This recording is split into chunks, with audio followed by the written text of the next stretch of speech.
오늘 말씀을 여러분과 함께 보려고 하는데 요한복음 8장 말씀을 보도록 하겠습니다. 요한복음 8장 12절에서 15절까지 말씀인데요. 본문을 읽기 전에 잠깐 배경 설명을 하면요. 요한복음 7장하고 8장은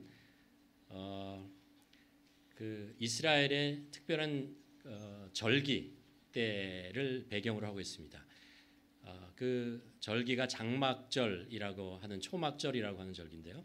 이스라엘에 이제 중요하게 열기는 여러 절기가 있는데 그 중에 세 가지 중요한 절기가 있죠. 하나는 이제 6월절이라는 절기가 있고, 그 다음에 두 번째가 7.7절이라는 절기가 있고, 그 다음에 세 번째가 오늘 이제 우리가 보려고 하는 초막절이라는 것이 있습니다. 초막절을 배경으로 합니다. 초막절은 이제 이스라엘 백성들이 추수를 다하고 추수고 나서 이제 하나님께 감사하면서 그러면서 그 절기를 보내는 그때에 예수님께서 말씀하신 것을 우리가 한번 보도록 하겠습니다. 요한복음 8장 12절부터 15절 저와 함께 한 절씩 교독하도록 하겠습니다. 예수께서 또 말씀하여 이르시되 나는 세상의 빛이니 나를 따르는 자는 어둠에 다니지 아니하고 생명의 빛을 얻으리라.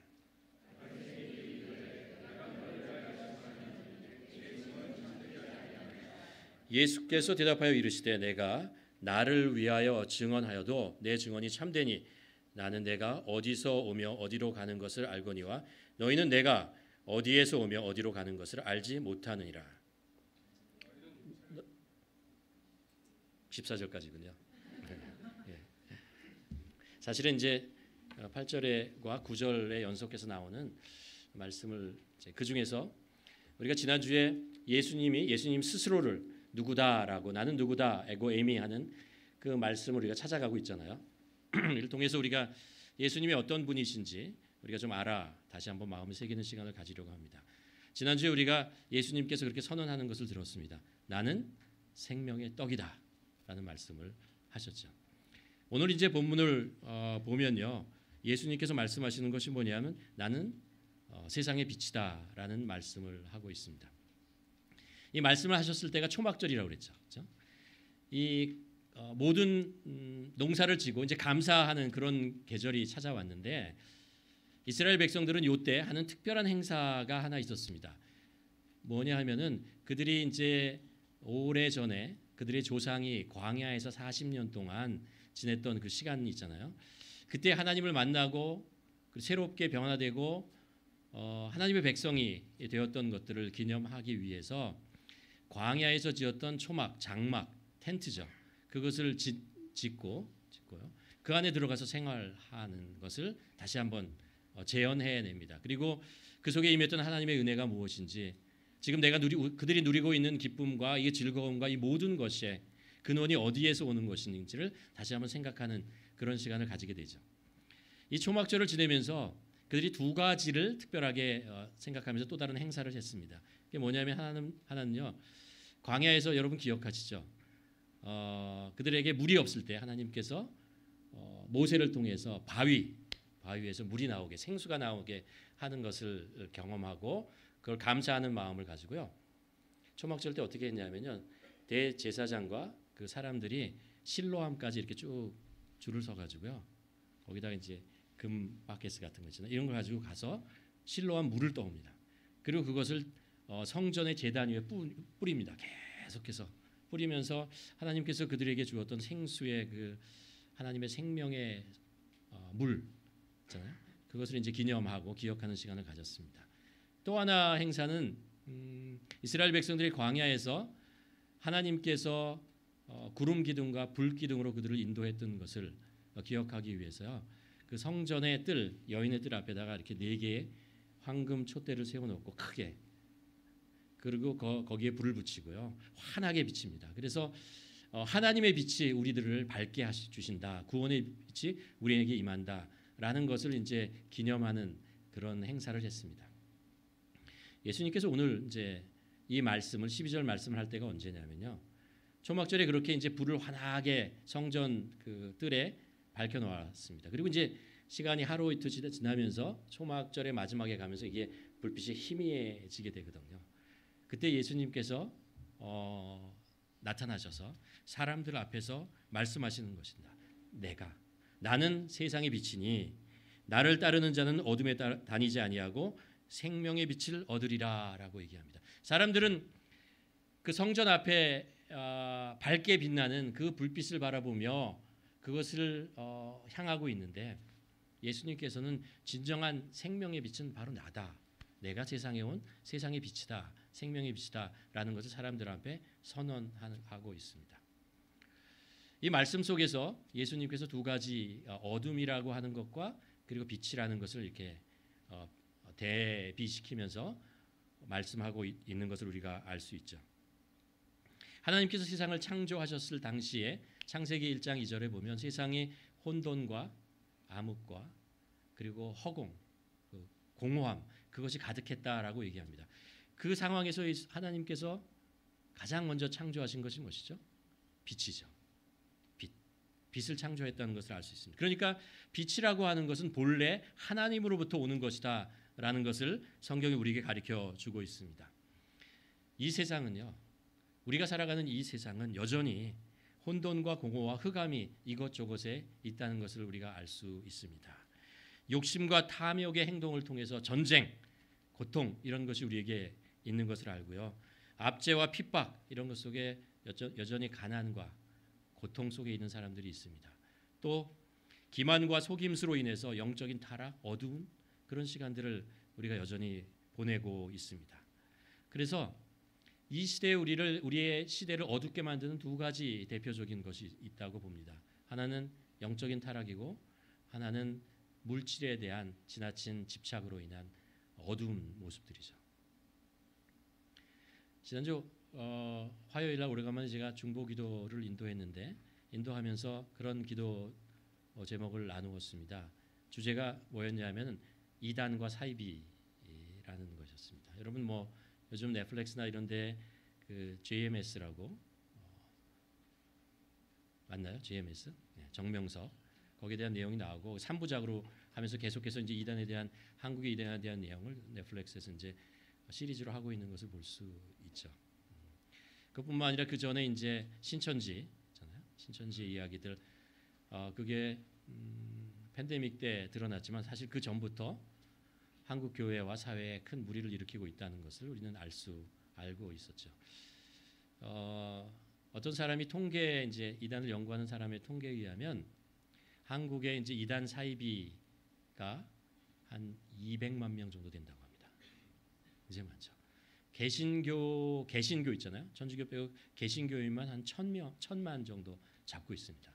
그러니까 200만이라는 게 얼마나 큰 숫자라는 것을 우리가 알 수 있죠. 이 사회가 그런 이단과 사이비 이런 것을 통해서 점점 어두워지고 영적으로 힘든 상황을 처해 간다는 것을 알 수 있습니다. 이단과 사이비뿐만 아니라 다른 영적인 다른 종교들도 있고 또 뉴웨이즈 이런 많은 영적인 어떤 무엇인가를 추구하는 이런 운동들이 우리 주위에서 계속 일어나면서 참된 진리, 참된 영적인 것 이런 것들을 어둡게 만드는 그런 시대, 우리가 그렇잖아요. 지성이 발달하고 과학이 발달하고 이런 시대에 사람들이 계속해서 영적인 것, 잘못된 것을 또 추구하며 쫓아가며 그렇게 자신의 영혼을 죽여가는 그런 일들을 우리가 알고 경험하고 있다는 것을 압니다. 이 신문에 이제 이단과 기독교 신문에 이단과 사이비에 대한 이야기를 하면서 이런 기사가 뜬 것을 보았어요. 이단과 사이비의 정식 명칭만 제대로 알아도 우리는 우리 스스로를 많이 프로텍트 할 수 있다라고 얘기합니다. 왜냐하면 이단들이 사용하는 그 명칭들이요 전혀 안 이단처럼 때문에 그래요. 예를 들면 신천지의 원래 자신들이 내거는 이름이 뭐냐면 신천지 예수교 증거 장막 성전입니다. 멋있지 않습니까? 증거 장막 성전. 증인회 안상홍 장길자 여기서 내세우는 이름이 뭐냐면 하나님의 교회예요. 하나님의 교회 세계복음선교회라는 이름을 가지고 있어요. 구원파는 이런 이름을 가지고 있습니다. 기독교 복음 침례회 기쁨 소식 선교회 생명말씀 선교회. 여러분 가고 싶지 않으세요? 가고 싶지 않아요. 정명석 실제로 내건들 이름이 뭐냐면 기독교 복음 선교회라는 이름입니다. 그 이름만 가지고는 도저히 구별할 수 없어요. 제가 화요일 때 그들이 가지고 있는 교리가 뭔지를 이렇게 쭉 정리해 봤는데, 그 교리라는 것은 정말 말이 안 돼. 내가 신이다라는 것부터 시작해서 육신이 영생한다라는 것, 그리고 피가름이라고 하는 것, 많은 말도 안 되는 교리들을 가지고 있는데 사람들이 그것에 끌려간다는 거죠. 이단은 그냥 사람이 만드는 게 아니에요. 그 뒤에 영적인 어두운 세력들이 조종하고 있는 것입니다. 그렇기 때문에 끌려가고 현혹되고 그렇게 되는 것이죠. 영적으로 참으로 혼탁하고 어두운 세상에 살고 있다라는 것을 우리가 알 수 있습니다. 그렇기 때문에 우리가 건강한 영성을 가지고 있는 것, 건강한 신앙을 가지고 있다라는 것은 굉장히 중요합니다.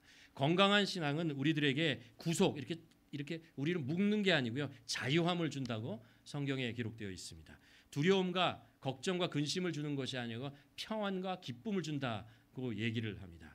또 우리들에게 욕심을 주는 것이 아니고 만족, 자족하는 법을 알려준다라고 얘기하죠. 이게 우리를 영적으로 자유할 때, 영적으로 우리가 건강할 때 나타나는 현상들이죠. 그런데 만일 우리가 영적으로 건강하지 못하면 우리가 묶이고, 그리고 무엇이게 쫓기고 두려움과 걱정과 이런 것이 생기면서 영적으로 어둠 속에 빠져든다는 것입니다. 또 하나 이 시대에 우리를 어렵게 만드는 것 중 하나가 뭐냐면, 우리가 이 세상에 물질적인 것잖아요. 이런 것에 너무 집착하고 그것에 빠져든다라고 하는 것이죠. 이 세상은 성경이 두 가지 세상이 있다고 얘기합니다. 하나는 눈에 보이는 세상이 있고, 또 하나는 눈에 보이지 않는 세상이 있다고 합니다. 잠시 이 세상에 존재하는 것이고 사라지는 것이 있고, 또 영원한 세상이 있다고 얘기를 하죠. 그러나 우리는요, 사실 육체의 옷을 입기 때문에 우리가 피부로 느끼는 것, 좀 더 눈에 보이는 것, 경험하는 것, 그것에 반응하기가 쉬울 수밖에 없습니다. 그래서 지난주에도 말씀드렸지만 우리 인간에게 중요한 것 5가지를 되십시오라고 하면 그 내용 5가지가 대부분의 이런 것이죠. 말씀드린 대로 건강과 웰빙, 자기개발과 성장, 사람과의 관계, 일과 커리어, 삶의 목표, 뭐 이런 것들을 사람들이 얘기를 하고 그것을 이루기 위해서 산다라는 거죠. 그래서 이런 것들을 충분히 이루고 누리는 사람들을 우리는 뭐라고 하죠? 성공했다라고 해요. 이 세상에서 성공한 사람이다라고 얘기합니다. 그러나 이것이 전부라고 하면 우리 인생은 허망합니다. 왜냐하면 정말 우리가 성공이라고 생각하는 것, 잘 산다고 생각하는 사람들은 실제로 그렇게 누리는 사람들은 소수밖에 되지 않습니다. 이 세계가 가지고 있는 자원이나 이 모든 것이 한정되기 때문에 그런 것을 누리는 사람, 경쟁과 이런 것을 통해서 승리한 사람들만 누릴 수 있는 것이기 때문에 그런 거죠. 소수의 사람들이 그것을 대부분 누리고 있는 사회로 우리가 가고 있다는 것을 알고 있죠. 그것뿐만 아니라 그것을 누린다고 해도 우리는 한정된 시간 속에서밖에 누릴 수가 없습니다. 잠시 누리는 것이고 조금 있으면 빼앗기거나 아니면 우리가 누리는 것을 그것도 사라져 버리는 세계. 그것이 바로 이 세상이죠. 그러니까 이런 것들이 우리가 세상을 살아가기에 필요한 것은 맞지만 이것이 우리의 삶의 목표가 되어서는, 목적이 되어서는, 가장 중요한 것이 되어서는 안 된다라는 거죠. 우리가 가야 할 생명의 길이 있는데 그것의 여정에 필요한 도구가 되고 수단이 될 수 있는 것뿐이다라는 거죠. 그런데 우리가 그것을 목표로 살고 그것을 위해서 살다 보면요, 우리의 삶을 허비하고 그리고 우리의 삶이 점점 어두운 곳으로 빨려 들어간 그런 것을 경험하게 된다는 것입니다. 오늘 본문에서 예수님께서 어두움에 있는 사람들이라는 것은 이런 거죠. 세상을 목적으로 살게 되는 것, 그리고 거짓된 영에 현혹되어 살아가는 것, 이런 것들을 얘기하죠. 예수님께서 살았던 그 시대를 봐도 어두운 세상이었다는 것을 알 수 있습니다. 로마라는 나라 있잖아요. 로마 힘으로 가지고 세상을 정복하고 로마가 생각하는 평화를 이루겠다고 하는 그런 로마 제국이라는 것이 있었습니다. 또 그것을 얻고 로마의 힘을 얻고 헤롯 대왕은 이제 이스라엘 백성들을 자기의 지휘 안에 두고 지배하려고 했던 그런 세력들이 있었던 것을 알죠. 또 한쪽에서는요, 성전을 자기 것으로 만들어서 이스라엘 백성들을 종교 행위 속에서 가다 놓고 그것을 조종하려고 하는 사람들이 있었고, 또 한 세력에서는 율법이라고 하는 것으로 사람을 묶어서 그것으로 인해서 하나님의 거룩함을 만들 수 있다라고 주장하는 바리새파 사람들이 있었습니다. 또 다른 편에서는요, 로마의 압제로부터 우리 민족을 해방시켜야 된다라고 독립운동을 하는 열심파 당원들도 있었고, 또 한 사람은 이 모든 것이 허망한 것이다 라고 생각하며 광야로 떠났던 SNF 사람들도 있었습니다. 그러나 대부분의 이스라엘 백성들은요, 어느 곳으로 가야 되는지, 어떤 말이 맞는지 모르고 우왕좌왕하면서 계속해서 걱정과 두려움 속에 살았던 그런 일반적인 사람들, 백성들, 그 사람들이 대부분이었습니다. 정치적으로, 사회적으로, 그리고 영적으로 어두운 세계를, 어두운 시간을 보냈던 그런 시간이죠. 이게 이 세상입니다. 그런데 우리가 성경을 다시 한번 읽어 내려가면요, 성경에 나오는 모든 이야기가 어떻게 전개되느냐 하면, 세상이 이렇게 어두워질 때, 세상이 길을 잃어버렸을 때, 세상이 타락해 갈 때 하나님께서는 그곳에 빛을 비추십니다. 그리고 그들을 빛으로 나오게 하시는 거죠. 그래서 하나님께서 그것을 구원의 역사를 이루어가는 징검다리 역할을 하면서 빛을 비추신다는 것을 우리가 성경을 통해서 알 수 있습니다. 우리가 성경의 역사를 한번 성경을 가만 보면요, 창세기 12장에 무슨 얘기가 나오죠? 아브라함에 대해서. 그 창세기 12장이 나오기 전에 11장에 나오는 얘기가 뭐냐면 바벨탑 사건이에요. 바벨탑 사건은 그 전에 노아의 홍수로부터 시작되는 거죠. 이 세상이 타락했고, 그럴 때 하나님께서 노아의 홍수로 그들을 심판하고 다시 노아를 통해서 새로운 세계를 만들어가는, 그런데 인간들은 다시 그곳에서 어두운 곳으로 빠져들어갑니다. 그러다가 그 한 무리가 어디로 가게 되냐 하면 시갈선 광야로 나갑니다. 그 평야로 나가서 그곳에서 무엇을 하냐 하면요, 그들이 가지고 있던, 그들이 세웠던 모든 기술과 재원과 능력과 지혜와 이런 것을 다 모아가지고 탑을 하나 세웁니다. 그게 바벨탑이죠. 웅장하고 멋있고 거의 하늘에 닿을 정도로 대단한 탑을 세워서 그곳에서 그들의 제국을 만들어가는 것을 보게 됩니다. 그때 성경이 이런 말을 합니다. 그 탑 꼭대기를 하늘에 닿게 하여 우리의 이름을 내고 온 지면에 흩어짐을 면하자라는 것입니다. 이 탑을 세웠던 사람들의 목적이 이거였어요. 그 탑의 꼭대기를 하늘에 닿게 하고 그들의 흩어짐을 막고 이곳에서 살자라는 것입니다.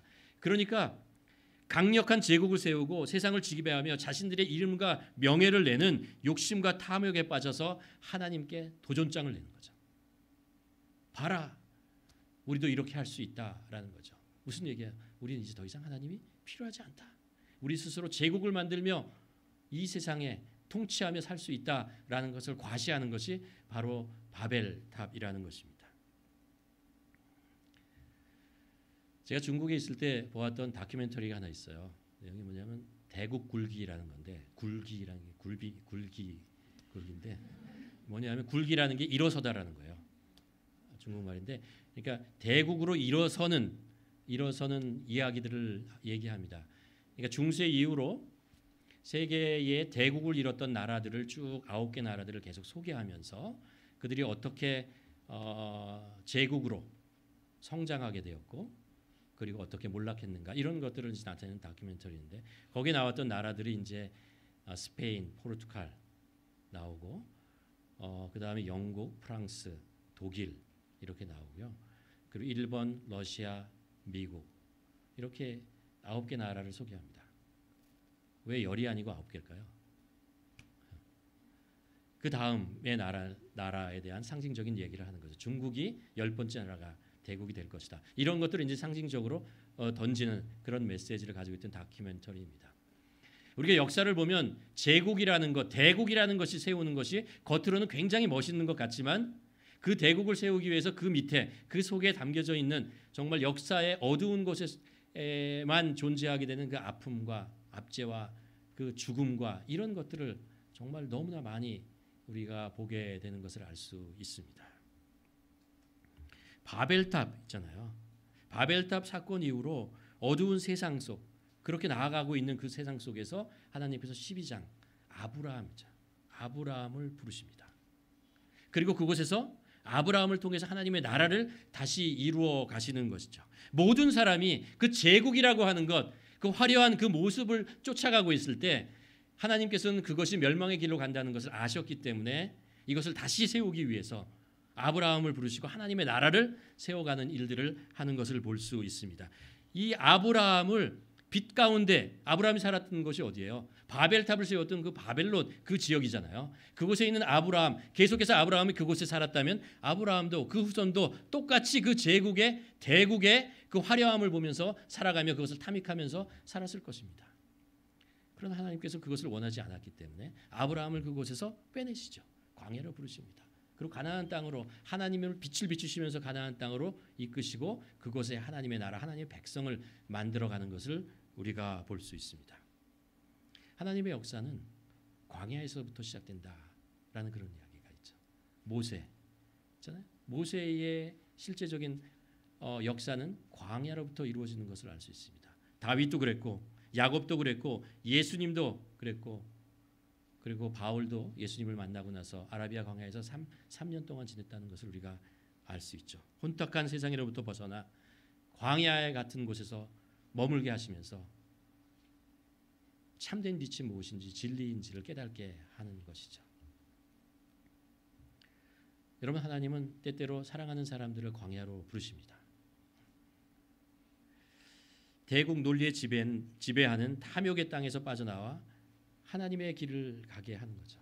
우리는 우리의 생각과 우리의 눈과 우리의 마음은 계속해서 화려함과 즐거움과 이런 것들을 추구하기에 너무 잘 빠져들어요. 너무 약해요. 그 유혹과 도전에 너무나 약하게 빠져가는 것을 볼 수 있습니다. 그래서 하나님께서는 그것이 멸망의 길로 간다는 것을 아셨기 때문에 자꾸 그것이 아닌 곳을 세상의 화려한 불빛에서부터 빼내셔서 광야같이 어두운 곳인 것 같지만 사실은 그것이 하나님의 불빛, 생명의 불빛이 비치는 곳으로 우리들을 인도해 가십니다. 그리고 그곳에서부터 다시 우리들을 새롭게 재창조해 나가는 거죠. 하나님의 나라를 이루어가는 것이죠. 가만 생각해 보면 우리가 대한민국이라는 대국으로부터 캐나다라는 작은 나라로 우리가 오게 된 이유가 하나님께서 우리를 광야로 부르시고 하나님의 불빛으로 우리를 인도하시는 것이 아닌가 그런 생각을 하게 됩니다. 조용한 곳에서 우리를 더 깊이 만나 주시려고 우리의 삶에 참된 것이 무엇인지를 생각하고 묵상하고 그리고 깨닫게 하시려고 하나님께서 우리를 이곳으로 부르신 것이 아닌가라는 생각을 합니다. 우리의 마음과 생각을 빼앗기기 너무 쉬운 곳, 우리 연약함을 아시기에 우리를 이곳으로 심심한 곳으로 한적한 곳으로 부르셔서 땅이 아니고 하늘을 바라보게 하는 거죠. 그래서 하나님 앞으로 나아가게 하는 것, 그것이 하나님께서 우리를 빛 가운데 인도하시는 하나님의 역사의 중요한 하나님의 뜻이라는 것을 우리가 발견하게 됩니다. 또 하나 출애굽기 사건을 보면 이스라엘 백성들이 이집트에서 노예로 430년 동안 살았습니다. 그리고 나서 그들은 소망과 꿈 잊어버리고 좌절하고 고통 속에서 신음하게 됩니다. 하나님의 백성이라고 도저히 얘기할 수 없을 정도로잖아요. 비참한 삶을 살아갔습니다. 자유를 빼앗겼고 노동을 착취당했고 자신의 권리를 주장할 수 있는 힘과 권리도 없었습니다. 하나님을 마음대로 예배할 수도 없었습니다. 오히려 우상을 숭배해야 되는 그런 땅에서 그들은 살게 되었습니다. 여러분, 세상에는 아직도 그런 압제와 그런 고통 속에 살아가는 사람들, 나라들이 많이 있습니다. 선교단체 중에 오픈 도어즈라는 선교단체가 있습니다. 이 선교단체는 이 세계의 많은 나라와 많은 민족 중에 예수 그리스도를 믿는다는 것 때문에 고통을 당하는 사람들이 누구인가, 얼마나 되는가라는 것들을 정보를 수집해서 통계를 내고 그것을 위해서 기도하고 도와주는 그런 단체입니다. 거기에 최근 통계에 보면요, 예수님을 믿는다는 것 때문에 심한 핍박을 받는 그런 사람이 3억 6천만 정도 된다고 합니다. 그리고 작년에 예수님을 믿는다는 것 때문에 죽임을 당한 사람이 5,621명이죠. 그리고 교회가 파괴된 것은 2,112개 교회가 파괴되었다고 합니다. 또 이 단체에서 순위를 매기는 것 중에 핍박이 심한 나라를 이렇게 쭉 나열을 하게 되는데, 우리는 흔히 핍박 많은 곳, 사우디아라비아, 아프가니스탄 이런 이야기를 하잖아요. 맞아요. 그런데 그 순위를 보면 탑 5에 들어가는 게 리비아, 에스테리아, 예멘, 소말리아. 1등은 어디죠? 북한이에요.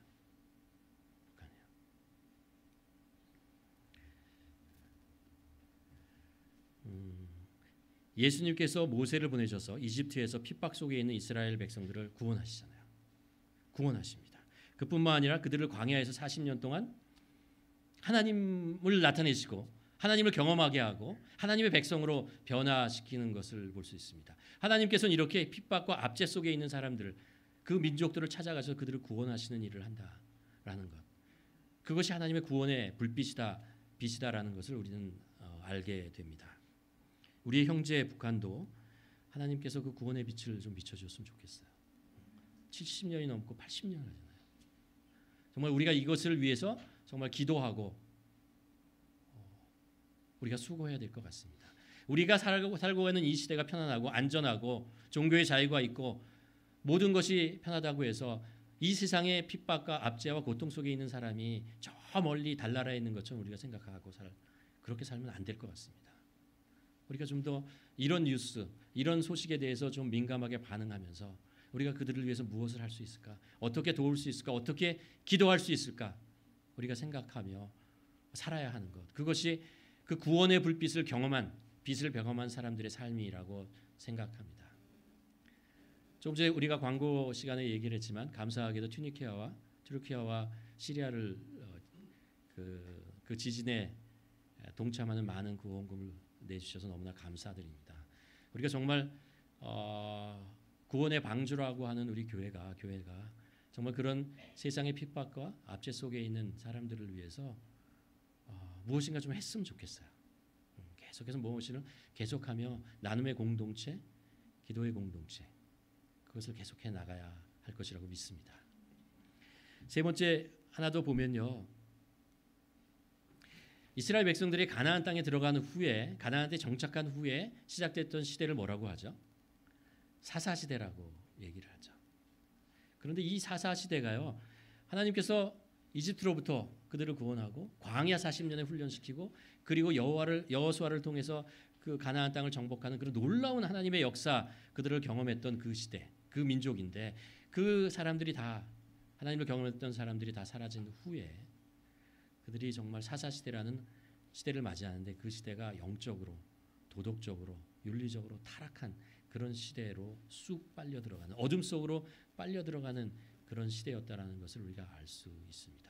그래서 그 시대를 왕이 없어서 그들의 마음에 각자의 소견에 옳은 대로 살아갔다라고 하지 않습니까? 하나님의 음성을 들을 사람이 없어서 자기의 마음대로 살아갔던 시대라는 것을 알 수 있습니다. 같은 이스라엘 민족들이 정말 싸워가며 그리고 고통 속에 있었던 그런 시대라는 것을 합니다. 하나님을 믿는다고 하면서 그 믿는 그 예배 옆에 우상이 같이 놓여져 있는 그런 시대를 살았던 사람들, 그들이 사사 시대죠. 어둡고 어려운 시대를 살아갔습니다.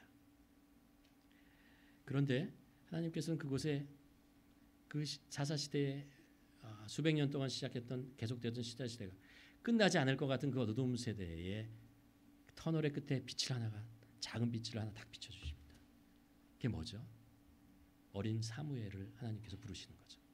어린 사무엘을 불러서 하나님의 음성을 듣게 하고 하나님의 뜻을 알려주십니다. 그리고 이 사무엘을 통해서 이스라엘 백성들, 그 모든 사람들이 하나님께 돌아오게 인도하시는 것을 볼 수 있고, 미스바에서 12지파가 모여서 하나님 앞에서 회개를 하고, 그리고 다시 영적으로 깨어나고 부흥하며 하나님의 시대, 하나님의 나라로, 하나님의 민족으로 다시 세워가는 그런 역사를 이루었다는 것을 우리가 알 수 있습니다. 우리가 작년에 그 미국의 켄터키 에즈베리에 있었던 부흥의 운동의 우리가 소식을 듣게 됩니다. 바로 지난달에 있었던 이야기입니다. 2월 8일에 켄터키에 보면 에즈벨이라는 신학교, 작은 신학교가 있어요. 굉장히 오래된 신학교인데 그 신학교에서 채플 시간에 이제 예배를 드리고 이제 설교자가 여기서 계속 기도하실 분은 남아서 기도하십시오라고 예배가 끝나는 듯 했습니다. 그곳에 그런데 19명의 사람들이 모여서 소극으로 기도하기 시작했습니다. 근데 그곳에 하나님의 강력한 임재가 임하기 시작해요. 그리고 사람들이 그곳에서 하나님을 경험합니다. 평안을 경험하고 하나님이 주시는 그 놀라운 그런 마음속의 흔들림 이런 것들을 경험하게 됩니다. 이 사람들이 여기서를 떠나기를 원하지 않았어요. 계속해서 기도하고 예배를 드리죠. 그러면서 그 신학교에 있는 사람들에게 메시지를 보내고 그래서 같이 참여하기를 합니다. 그래서 신학생들이 모여들고 교수님들도 모여들고 함께 예배를 합니다. 계속해서 예배를 드리죠. 그리고 세상에 그 소식이 전해지면서 미국 전역에서 그리고 캐나다에서도 그리고 영국에서도 정말 그 부흥의 운동에 참여하기 위해서 모여드는 사람들이 계속 갑니다. 그래서 1,300명이 들어가는 그 채플룸에 사람들이 2월 8일부터 2월 25일까지 24시간 계속해서 예배를 드리러 찾아옵니다. 놀라운 일이죠. 놀라운 일. 하나님께서는 여전히 우리들 안에 이런 영적인 회복을 이루기 위해서 역사하고 계시다라는 것을, 우리의 어두운 심령 속에 빛을 비추시고 우리를 다시 깨우시고 회개케 하시고 빛 가운데에 나오게 하시는 그런 일들을 하나님께서는 하신다는 것을 우리는 기억해야 할 것입니다. 우리는 그 어느 때보다도 더 세속주의적이고 인본주의적이고 잖아요. 그리고 물질, 향락주의, 그리고 과학만능주의 이런 것이 팽배한 이런 시대에 살고 있습니다.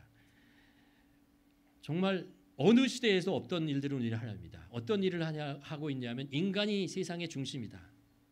인간을 위한 세계 많이 존재할 필요가 있다라고 하면서 계속해서 인간을 위한 세대를, 인간이 좋다고 인간을 행복하게 할 수 있는 것이라면 무엇인지 해도 괜찮다라는 그런 시대에 살고 있습니다. 모든 것이 합리화하고 인정되어지는 그런 시대에 살고 있습니다. 마리아나 괜찮아요. 인간을 행복해 할 수 있으면. 동성애 괜찮아요. 인간이 즐겁다고 한다면 괜찮은 것이죠. 이 모든 것들을 법으로 만들고 그렇게 지배하는 세대를 만들어가는 것을 우리는 볼 수 있습니다.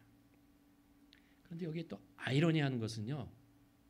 인간이 신이 되어 가는데 그 인간이 만든 기계가 인간을 지배하려는 할 것 같은 그 두려움 속에 떨고 있는 것이 또 이 시대의 모습이기도 합니다. 저희가 다음 달 4월이죠. 21일, 22일 날 특별한 그 온라인으로 세미나를 하나 준비하고 있습니다. 어떤 내용이냐 하면요. 제목이 자녀를 안고 주님께 나아가다라는 내용입니다. 우리들의 자녀들, 사실 우리들도 마찬가지죠. 이 시대가 사회적으로 어떤 영적인 타락, 도덕적인 타락 속에 있는가라는 것, 그런 것을 정말 보여주고 우리가 어떻게 살아야 하는가, 이 시대에 깨어서 사는가라는 것, 그런 세미나를 하려고 합니다.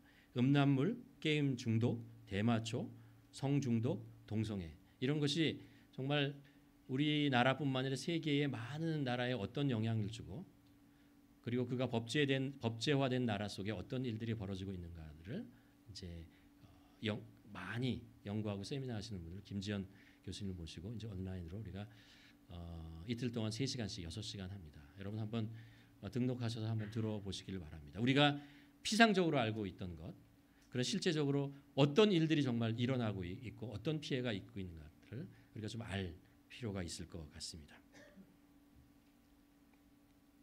지금 우리 시대가 그 어느 때보다도 길을 잃어버린 시대에 살고 있습니다. 그 어느 때보다도 겉으로는 화려하고 멋있고 웅장해 보이지만 사실은 그 안에 어둠과 아픔과 타락과 이런 것들이 정말 너무나 많이 산재되어 있는 그런 시대에 살고 있습니다. 우리가 정말 이 시대에 주님께서 말씀하시는 것 같아요. 나는 세상의 빛이다. 빛으로 나아오라라고 말씀하고 계시는 것입니다.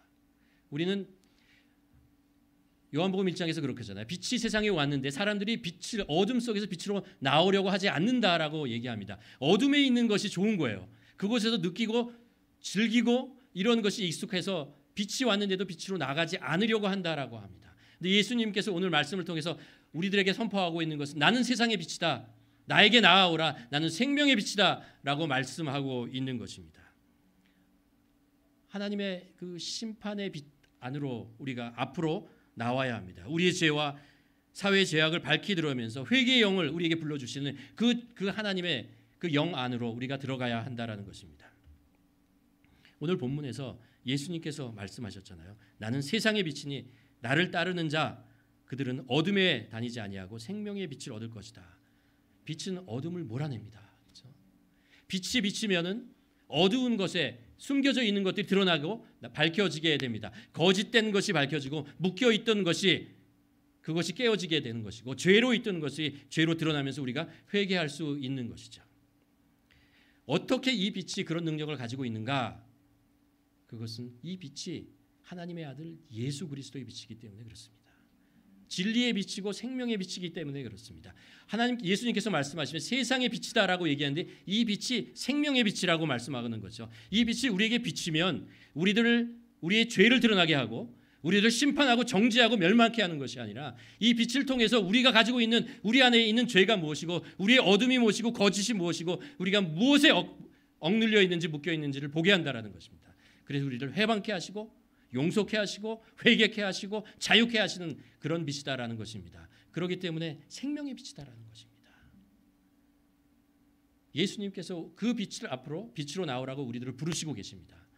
우리가 십자가를 기억하고 예수 그리스도의 부흥을 기념하는 이 시간에 사순절 기간에 우리는 다 같이 이 예수 그리스도의 빛 앞으로 나가야 합니다. 꽁꽁 숨어서 나의 세상 속에서 묶여 있는 자가 되지 말고 우리가 정말 우리의 영혼을 열고 우리의 마음을 열고 우리의 생각을 열고 주님 앞에 정말 십자가의 빛 앞에 우리가 나가야 될 것 같습니다. 그래서 예수 그리스도의 그 빛이 우리에게 어떤 부분을 비춰주는지 우리 다 정말 깨끗한 주님의 신부가 되고 싶지만 그렇지 못한 부분들이 있잖아요. 우리 어두운 분이 있고 거짓된 분이 있고 묶여있는 부분들이 있잖아요. 우리가 여전히 세상을 바라보며 세상의 즐거움을 찾아가면서 우리의 마음이 뺏겼던 그런 모습들이 있잖아요. 이런 것들을 주님 앞에 내어놓고 우리가 다 밝혀오고 생명의 빛으로 이 땅에 오신 주님 앞에 나아가서 그분이 하나님의 아들이고 우리를 치유하시고 새롭게 하시는 분이라는 것을 우리가 믿는다면 그 주님 앞에 무릎 꿇고 주님 저를 새롭게 하여 주시옵소서. 저를 주님 앞에서 다시 한번 순결한 신부로 저를 세워 주시옵소서. 정말 우리가 기도하며 나아가야 될 때인 것 같습니다. 우리가 정말 예수님께서 우리에게 선포되는 이 말씀, 이 부활절을 우리가 기억하고 그 십자가를 기억하는 이 시간에 우리가 정말 우리 마음 문을 열고 예수 그리스도의 빛 그 가운데로 나아갑시다. 그리고 주님이 주시는 생명을 우리가 다시 한번 확인하고 회복합시다. 우리 함께 기도하시겠습니다. 우리 한번 기도했으면 좋겠습니다. 우리 안에 숨겨져 있는 많은 어두운 것들 주님의 그 빛 가운데로 나아가서 드러나기를 소원합니다. 나를 묶고 나를 구속하는 것들 그것이 무엇인지 주님 앞에 고백하며 나아가는 시간 되기를 원합니다. 거짓된 것, 내가 가면을 쓰고 있는 것들 어떤 것인지 주님 앞에 빛 가운데 나아가서 그것이 드러나기를 소원하고 생명에 비친 주님 앞에서 주님 저의 어두운 모습을 주님 앞에 내어놓습니다. 주님 용서하여 주시옵소서. 우리 한번 기도했으면 좋겠습니다.